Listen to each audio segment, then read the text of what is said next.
ఇండస్ట్రీలో ఎవరైనా హీరోయిన్ ను పరిచయం చేయొచ్చు, ఒక మహేష్ తప్ప.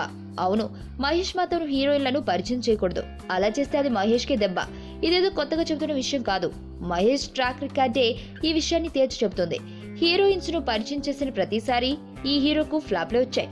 నమ్రత శిరోద్కర్, బిపాసా బసు, అమృతారావు, కృతి సనోన్ ఇలా కొంతమంది భామల్ని టాలీవుడ్ కు పరిచయం చేశాడు మహేష్. అలా పరిచయం చేసిన ప్రతిసారి ఫ్లాప్ కొని తెచ్చుకున్నాడు. వంశీ సినిమాతో నమ్రతను పరిచయం చేశాడు. ఆ సినిమా డిజాస్టర్ అయింది.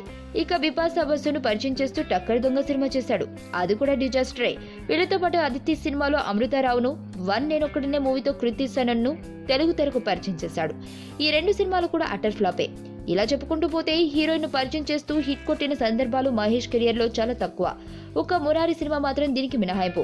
సోనాలి బింద్రే హీరోయిన్ గా ఎంట్రీ ఇచ్చిన ఈ సినిమా అప్పట్లో అబో యావరేజ్ హిట్ టాక్ గా నిలిచింది. అందుకే కొత్త హీరోయిన్లు మహేష్ కు ఎప్పుడు కలిసి రాలేదు. ఇంత ట్రాక్ రికార్డు ఉన్నప్పటికీ మహేష్ తో చేయబోయే సినిమా కోసం కొత్త అమ్మాయిని హీరోయిన్ గా పరిచయం చేసేందుకు రెడీ అవుతున్నాడట దర్శకుడు కొరటాల శివ. ఈ విషయంలో కాస్తంత ఈ హిస్టరీని కూడా మైండ్ లో పెట్టుకుంటే మంచిదేమో. సుబ్బు, నీకు తెలుసా, నాకు ఎర్లీ మార్నింగ్ ఒక కల వచ్చింది. నువ్వు నన్ను జ్యువెలరీ షాప్కి తీసుకెళ్ళి వడ్డానం కొనిచ్చావంట. ఏ టైంకి? గుర్తులేదు సుబ్బు, 5 అనుకుంటా. అదే మరి 5కి మీ బాబు వచ్చి బిల్లు కట్టినట్టు నాకు కాల్ వచ్చింది. గీతా సుబ్రహ్మణ్యం, ఈ జంట పేరు గీతా సుబ్రహ్మణ్యం.